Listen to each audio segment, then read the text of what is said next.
Sup? It's Hallie. Welcome back to Shattered Time Rewind. When we last left off, we were probably going to kill Joichiro. But, it's... Wait, was this... Oh, no, yeah, this is where we're going. Okay.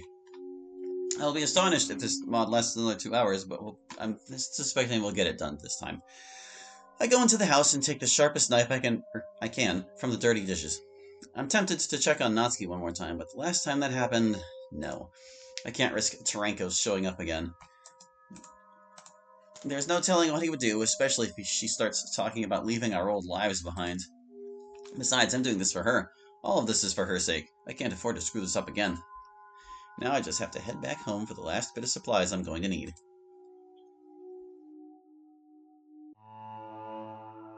I have no idea how long I've been waiting in the bushes, considering how many times I've had to relive June 3rd and 4th, though it doesn't matter to me all that much. I've waited an eternity for this. A few hours more won't hurt. Now I can finally see that piece of garbage that was stalking Kotonoha for myself and put an end to his sad little story. Not only will I avenge Kotonoha, but Natsuki will be safe. Maybe after that, I'll take her up on that offer. I'm startled when I hear the crunching of grass not too far away. Crunchy grass? Someone's walking up to the lone bench. I slowly creep out from the bushes and get into position. There he is, the brave bastard that was stalking Kotonoha. The one that drove her to take her own life. I have the knife in my back pocket, and I slowly approach him. As I'm getting closer, I notice that he's wearing the same school uniform. That's right, Koto said those love letters used similar wording to his text messages. Remembering those things pisses me off more.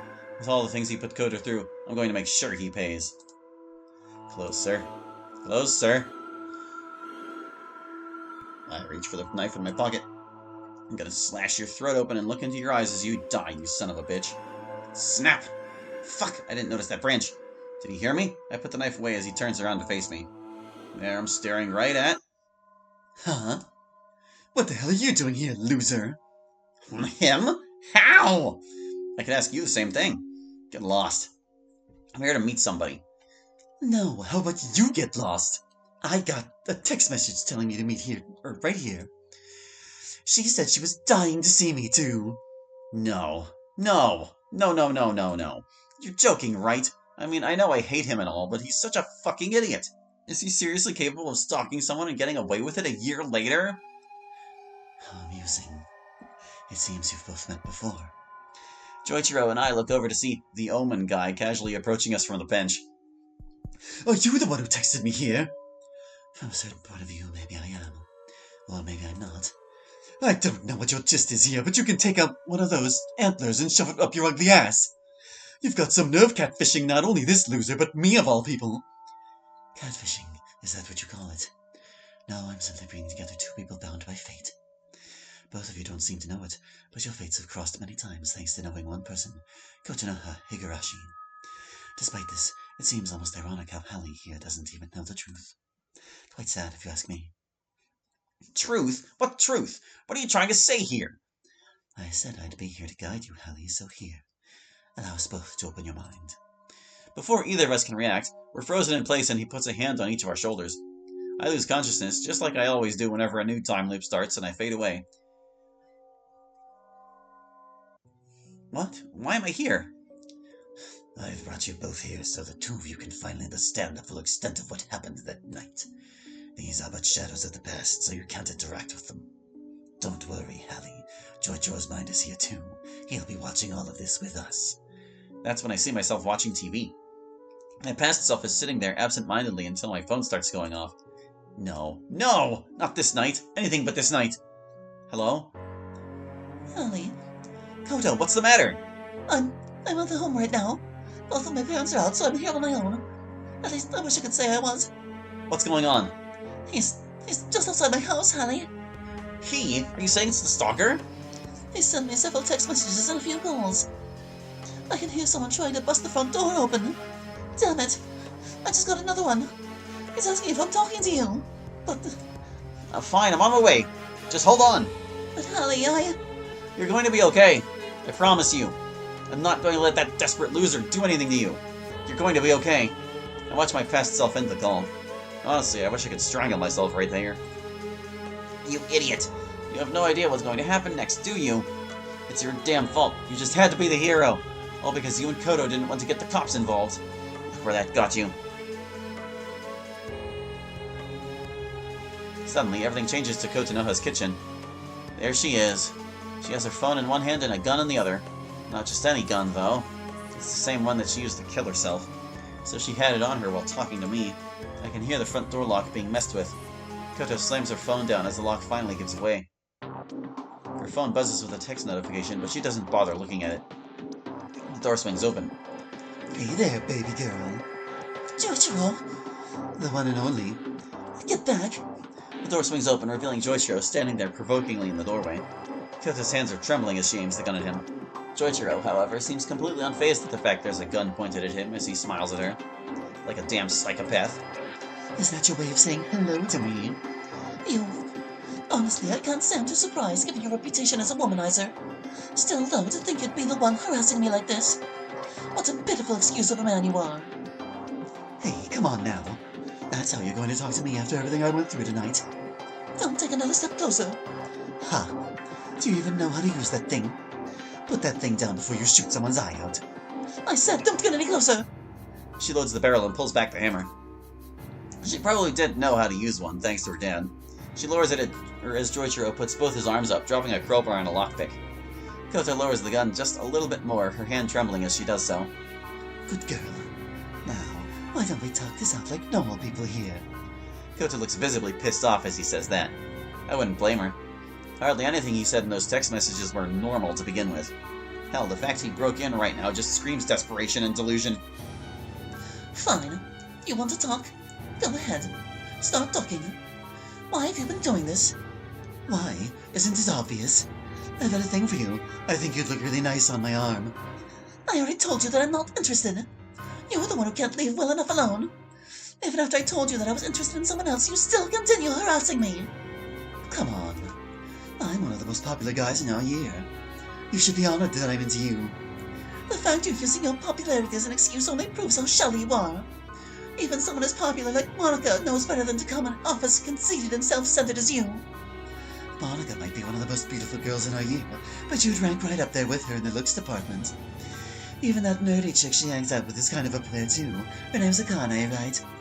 I gotta say, she's got it going on in all the right places, like those hips. Who would have thought some nerd chick could have a banging body like Monica? Oh, that reminds me. Maybe even that creepy girl Yuri would rank higher if she wasn't so damn gloomy all the time.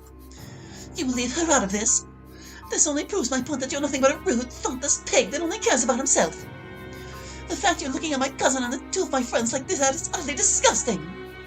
That stupid grin leaves Joichiro's face. It seems like he's finally starting to take the hint here. Oh, really? Well then, who's the guy? What? You heard me. You said there's someone else. So who's the guy you'd rather go out with over me, huh? What does it even matter? The point is that I don't even like you. Just leave me alone already. Without warning, Joichiro hunches over and then leaps over at Koto. Before she can even shoot at him, he knocks her to the ground. The gun falls out of her hand and clatters to the floor just a little out of reach from her. I'm sick of playing these mind games with you, bitch! Fess up already! Who do I need to fuck up in the streets to make you go out with me? Is it that skinny loser you're always paling around with? Huh? Palling? You know, I guess it would have to be one Ellen Palling. Koto is struggling to break free, crying out as his grip tightens around her wrists. And Joichiro lowers his face to hers, but she turns away, tears streaming down her cheeks. This is just evil. How could he? How could he do it? Or how could he does this to her? No, please. Stop. Get off me. You don't have to do this. Answer me. It's Hallie. I'm in love with Hallie. Joichiro roars in outrage as he lets go. She tries to get up, and he delivers a slap to her face. That fucking bastard. Him? Seriously? I was just joking before, but you're telling me him of all people.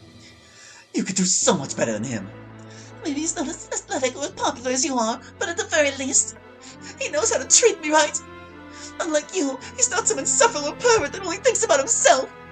My heart might actually matter to him. He listens to me, something you're obviously bad at. You no-good little whore. With Koto still on the ground, he rushes at her again. Koto grabs the gun and aims it at him.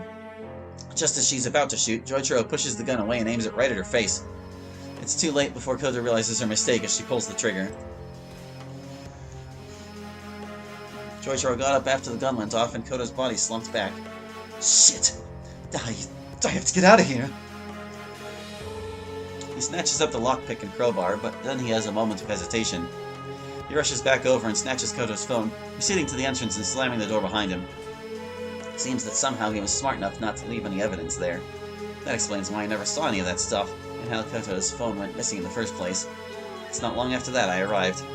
With just 2 minutes of delay, I missed that son of a bitch. I still remember this night in my head as if it happened yesterday. And now, I have to go through it all over again. I had been running as fast as I could to her house, hoping I could at the very least scare off the stalker.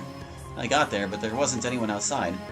Koto practically begged me not to call the cops before, and like a goddamn idiot, I didn't call them, all because I wanted to respect her wishes. I stepped inside the house, and that's when... Koto? Koto! My legs felt so weak the moment I saw her.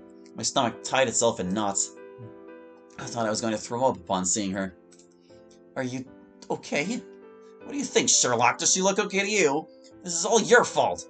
Koto, I'm sorry, Koto. You fucking idiot. You're nothing but a failure, just like my father used to say. I yell internally at my past self as I try in vain to strangle him. Why didn't you call the police when you had the chance? They probably would have gotten here faster anyway. Even then, what the fuck were you going to do if you did get there in time? How are you going to handle that piece of shit, Joichiro? My past self takes her hand in his, the hand not holding the gun. I'm sorry. I couldn't protect you. I couldn't keep my promise. One stupid mistake and I lost her forever.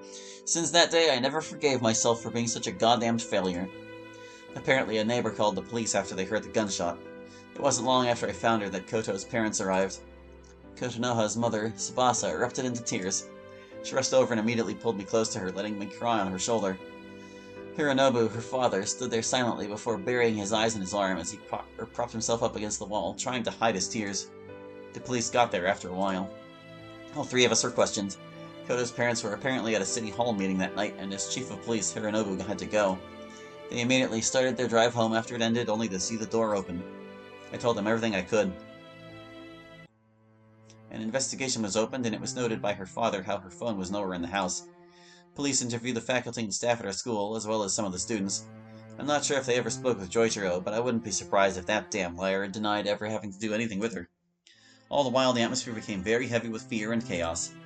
Mio took the news very hard, seeing as this was her best friend of God knows how many years. Maybe it's because of the bond they shared that I felt compelled to keep in touch with her as best as I could. Or maybe because Koto's death shook me so badly that I just needed someone to talk to. Eventually, the police found an important clue in an unexpected place. Just off the highway, they found Kotonoha's phone, or rather, what was left of it.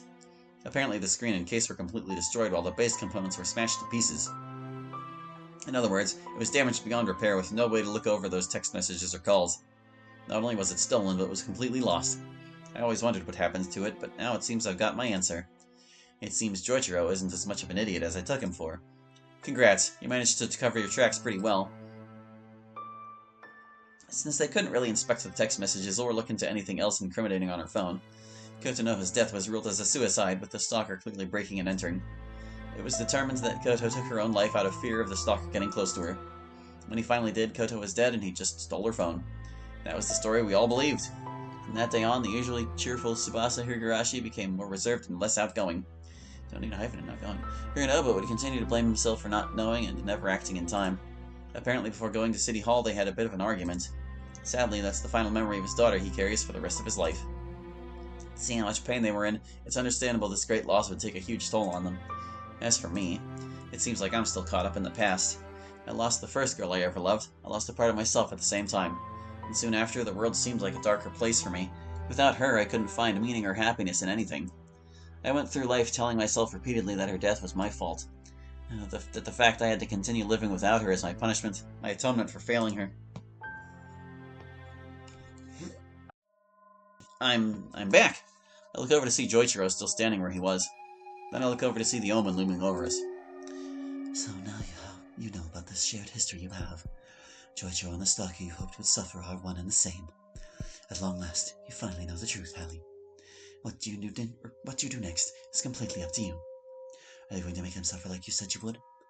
Or are you just going to turn a blind eye and let him get away with murder? Murder? I didn't kill her. She was trying to kill me back there. If anything, her clumsy ass got herself killed. Shut up. What? I said shut up! I reached over for the knife. My blood was boiling at the very sight of that piece of garbage. I could see the terror in his face. It made me happy. I brandished the knife, the blade glinting in the moonlight. Moonlight can be one word too. What are you gonna do with that? I can feel the rush of adrenaline coursing through my veins. Combined with the burning hatred in my heart, I feel like I could take on the world. My grip tightens on the knife. Joichiro takes a step back. No, there's no escape.